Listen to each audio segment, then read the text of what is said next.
Welcome in, everyone. I'm SquishableMoon, your shooting star alien VTuber with a ranch addiction, fewer brain cells than the common garden snail, and welcome back to my channel. Today, we're taking a little break from My Little Pony AU to make a Coraline AU. I'm pretty sure one way or another we have all seen or heard about the movie or book called Coraline. You know the one. Creepy doll, scary, ominous, other world, other mother that wants to sew buttons into your eyes. You know the one. Probably the cause of some nightmares and trauma in your childhood. Or if you're anything like one of my friends, it was your first gay awakening. Don't ask me why, but it was. Now, Coraline has been absolutely obliterated on YouTube and in the fandom, obviously.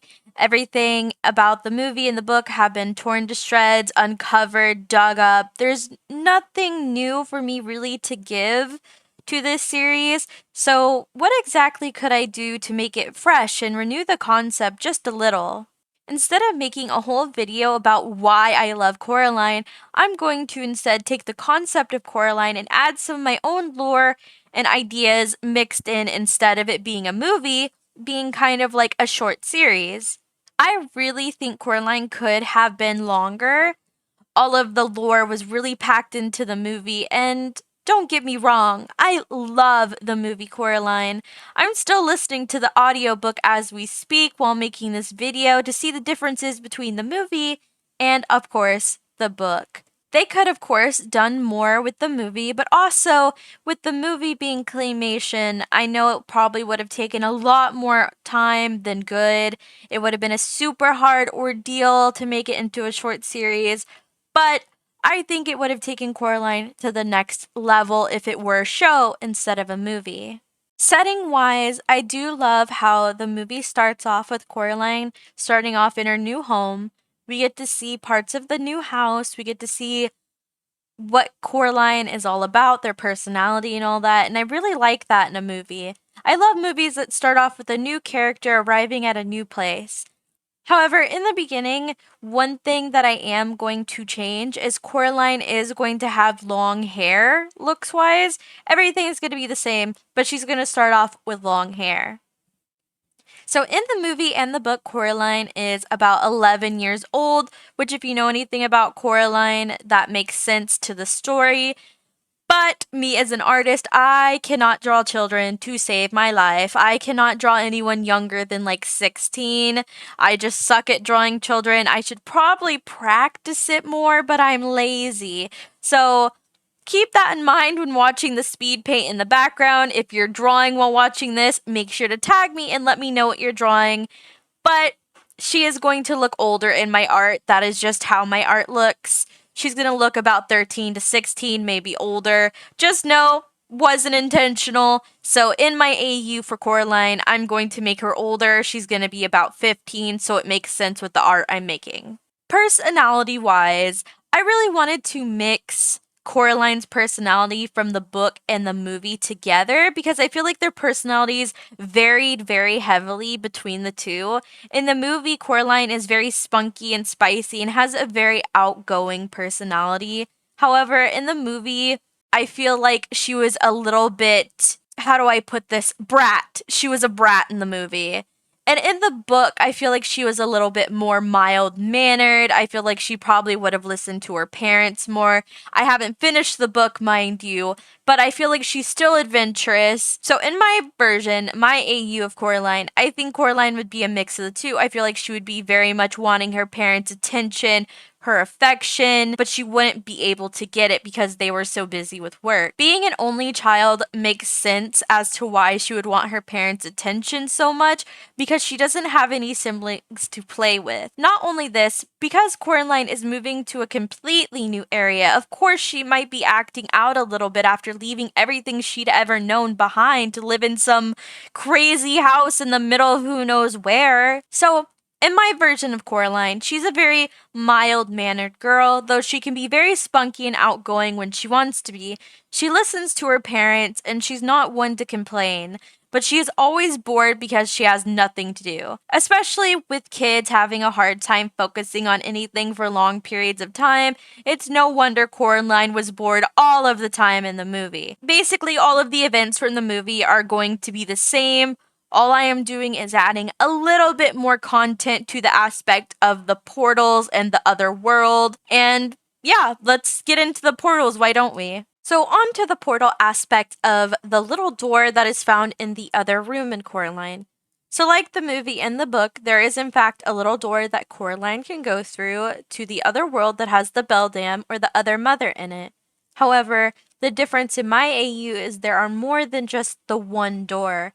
Similar to how in the fandom there are theories that there are more than one portal, especially seen in the movie and the book where the cat is able to enter and exit through other portals into the other world and back to the real world. I have read and listened quite a few theories involving the little door that goes to the other world, but I'm not going to touch on those too much as I really want to come up with my own idea, obviously. So, my idea is that this is not the only door to the other world. At least it's not the only door that leads to the world. But the world is built of many doorways that lead to many places in the same world that aren't but could be connected. The door that Coraline goes through, which has the other mother, or the beldam, is what I would refer to as the dream world because it's behind, or maybe the punishment door because it's locked. I don't know. Don't really want to come up with stuff involving her door because I feel like there are way better theories than what I could come up with. But that door was obviously locked for a reason, as you would see in the book and the movie. It was definitely locked for a reason. So the portal one obviously is going to be the beldam's door. I am under the belief that all of these doors are different than what is inside them. I believe that the doorways are the monsters themselves, and the beldam is just a creature living inside a bigger monster. Kind of like the door is the mouth, and the hallway connecting to the world is the throat, and the world itself is the belly of the monster. And of course, to get into the beldam's world, you will need the button key. In my AU, when Coraline goes through the beldam's door, she actually turns into the little doll that we see in the movie that the beldam gives her, because she is not truly inside the door just yet. The other mother will use her tricks and magic to lure Coraline into the door by using her dreams. This is why I'm calling it the dream door. It'll make Coraline feel a false sense of security in a way, so that way she'll want to go through the door herself. In my AU, Coraline is a very smart girl, and I doubt she's gonna just go through a random door. She's probably gonna think she's insane or something. But there's no way she's going through that door when she sees it. There's no way she's following a mouse to explore in the middle of the night in a new house. So, the other mother will be using her magic to make Coraline dream of going to the other world and having fun and playing games and having food, and she'll be a little doll this time. It'll make her feel safe. That way she'll want to go through the door, and it kind of gives you more time to set up her home and her personality and then how she interacts with the people who are living around her. The second door is Mr. Bombinski's part of the house, or Mr. Bobo, which, by the way, I think is one of the most interesting characters in Coraline.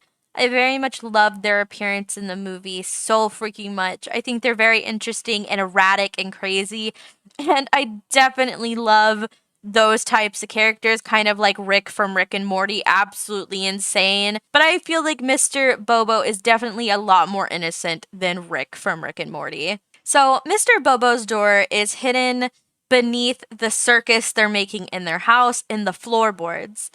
The door is on the floor, so you'll have to crawl through the door, kind of going down a slide that leads you to a magical circus realm that is similar to the other world but circus themed. This world is controlled and ruled by the rats and mice.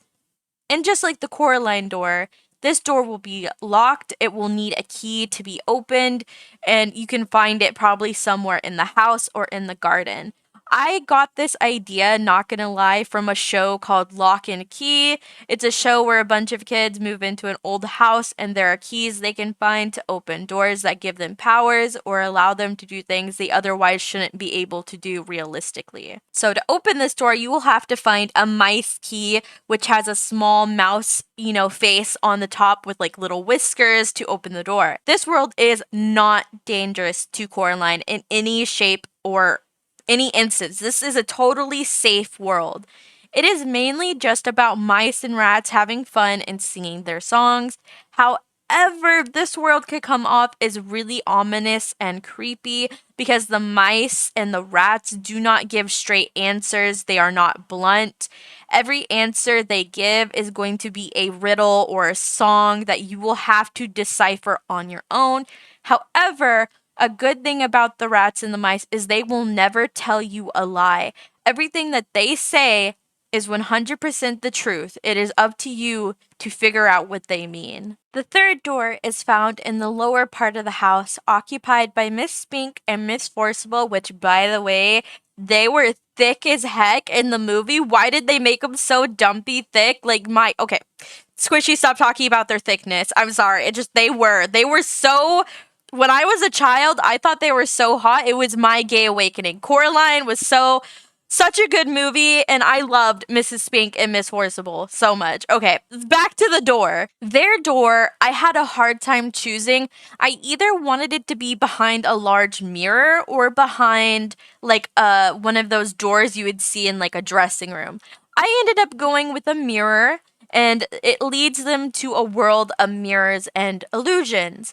Everything in this dimension is not what it seems, but also nothing in there is real, if that makes sense. It's a very confusing world that is very hard to escape from. In this world, you are able to see into people's mirrors and even interact with the people on the other side by showing them lies and tricks. Similar to what the Beldam did to Coraline's parents. This door was used by the Beldam in order to trick Coraline into thinking that her parents were kidnapped and trick her into thinking that things were happening that really weren't happening. This door is very dangerous, other than, I mean, it's dangerous, but it's also not dangerous at the same time. There's no monsters in there. There's nothing there that could actually hurt you, but it is extremely hard to find your way out of if you go too far. In this realm, you are also able to see your own wildest dreams and see things you could never dream of seeing in the real world. You can see beautiful sights, people that are long since dead, and even old friends that you yearn to see. However, like I said, nothing in this dimension is real. Everything is an illusion in there to keep you there and to keep alluring you farther and farther and farther inside the mirror maze, so that way you'll never want to leave or you could never leave. Think of a hall of mirrors. Everything is reflecting everything. The key to this world will be a handheld mirror that you will fit into the mirror itself or shine its light onto the mirror to open it. Similar to how Miss Spink and Miss Forceful will give Coraline an object that could help her see things that aren't normally there, this object could be used in a similar way. The fourth doorway and the last portal is found in the witch's well that Coraline almost falls in at the beginning of the movie. There are many, many theories on what the well leads to and what it could be. There are some theories that the well is another portal to where the Beldam lives, and it's also theorized that the portal from the well leads to the fairy realm, which I like. I really like the idea that the well does lead to the fairy realm because it would make sense as to where all of the magic comes from that the Beldam was able to use to make her stuff work. Now, I know there are some theories that the Beldam is also a witch. I haven't seen too many theories on that yet, but I'm sure they are out there. The doorway does somewhat lead to the Beldam's world, but not in a way that you would truly expect. In my AU, the well is exactly what it is. It's a well, and it's full of all of the doorways connecting together. So you can get from one world to another world without having to go into the house or leave the well. It holds all of the magic, all of the doorways, all of the keys. It's the source of exactly what's been going on with the house.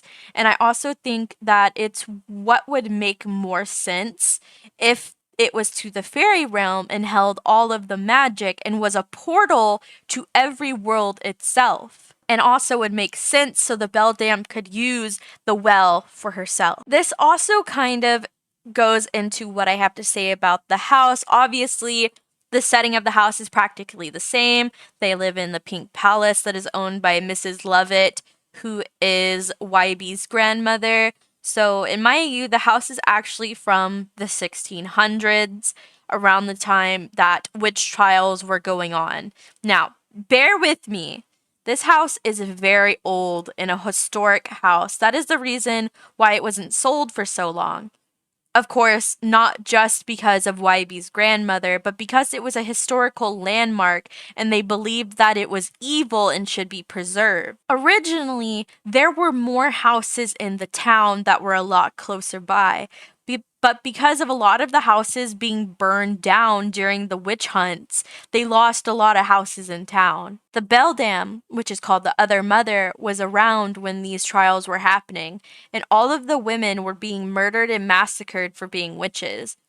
And she wasn't safe from this either. In order to hide, she went into this little tiny doorway in the other realm where she slowly withered and decayed.